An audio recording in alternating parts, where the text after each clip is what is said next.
Hi everybody. This is another training video regarding what I would say, I guess, responsible accounting review of books, especially if you're using a bill pay system or you're using accrual-based accounting for accounts payable and accounts receivable.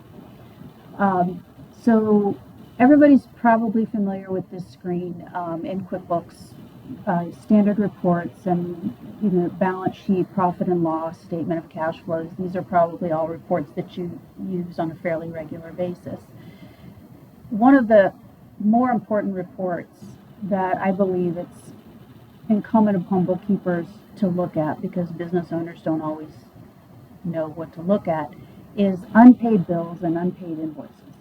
And particularly with how difficult and tricky it is to apply credit memos in Bill.com, and how it's it's something that doesn't happen often enough for most people to gain a proficiency in it.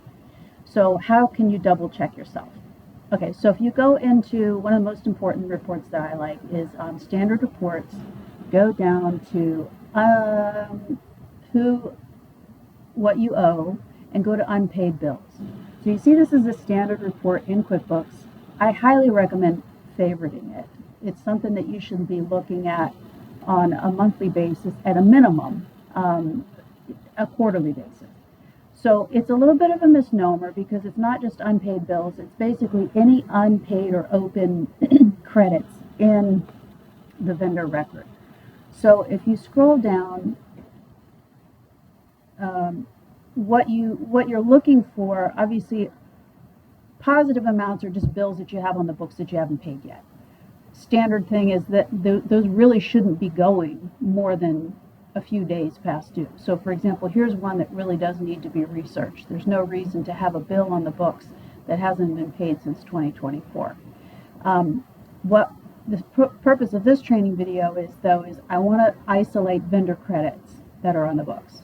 So you see this vendor credit is still sitting open for 3072.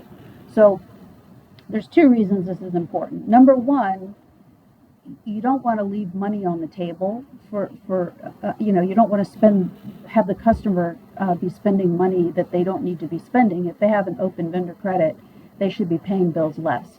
So let's take a look in Bill.com for Ready Refresh. Ignore this test now. I just put that in there so I could do a demo later on how to apply this. But if we look at Ready Refresh in Bill.com,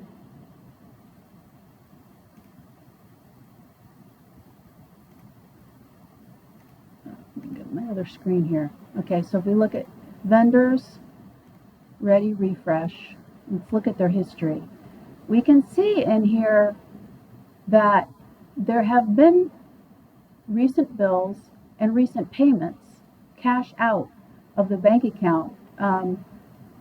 Actually, those aren't even quite recent, but they were after this vendor credit, that those have been processed and paid out of cash, not applying this vendor credit. So we can see down in here, we still have this vendor credit applied. So what I've done is I went ahead and I posted a test invoice, just again, so that we can show how to apply this vendor credit. I'm going to sync QuickBooks to Bill.com so that I can bring over that test invoice for $50.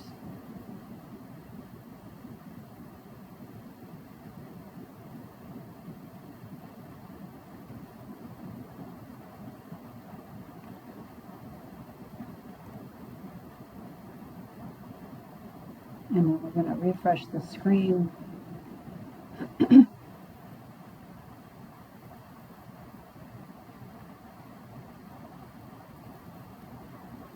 Okay, so now we have a test invoice. So what I'm going to go ahead and do is I'm going to go to unpaid bills.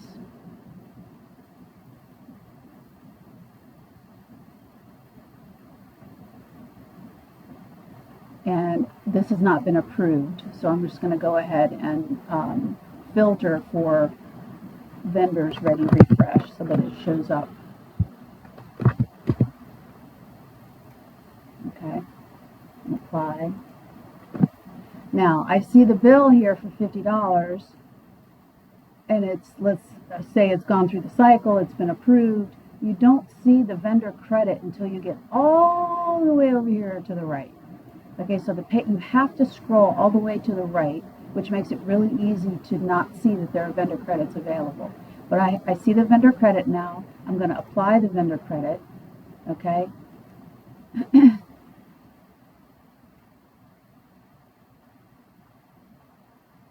And then I'm going to not pay it because it's a test. But what happens is that if it's not paid and you've just applied it, it's not going to sync that the application of the payment.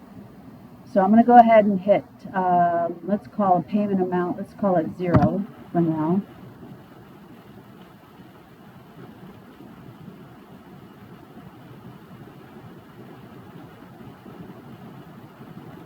And then we're going to go ahead and sync.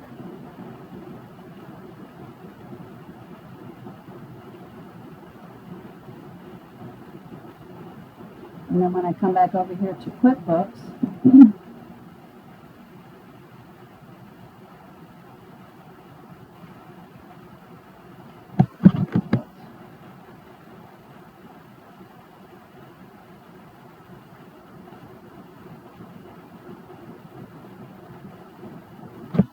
so here's my QuickBooks.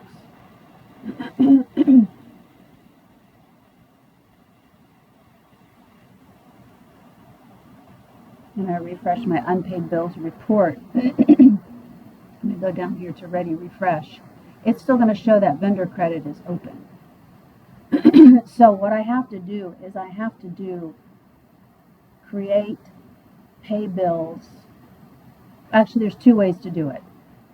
In the previous video, I showed you how to pay bills and then go to it. You can also go directly to the bill and click Mark as Paid. And that brings up a screen where you can apply the credit memo. If you scroll down far enough, you can apply that credit memo to the bill. Now, in this case, I'm not actually paying anything in addition.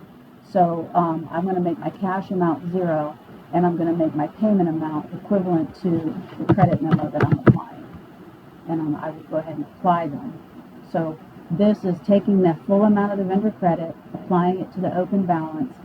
This shows me the amount $0, shows me that I'm not actually making a cash transaction at this time, but regardless of that, you still have to post it to a credit cash account.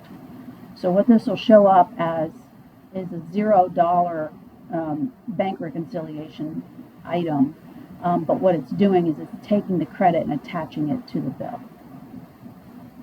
So there you have it. So that's an important report to look at. Take a look at your unpaid bills report in addition to your P&L and your balance sheet. As a matter of fact, I would even probably prioritize it ahead of the P&L and the balance sheet, because your P&L and your balance sheet are results of your transactions. So if you have, for example, errant transactions in, or you have unapplied credit memos, particularly if you're running a cash basis report, they're not going to post properly in your P&L. So it's important to clean up those unapplied credits and unapplied payments in QuickBooks first, and then take a look at your P&L and your balance sheet.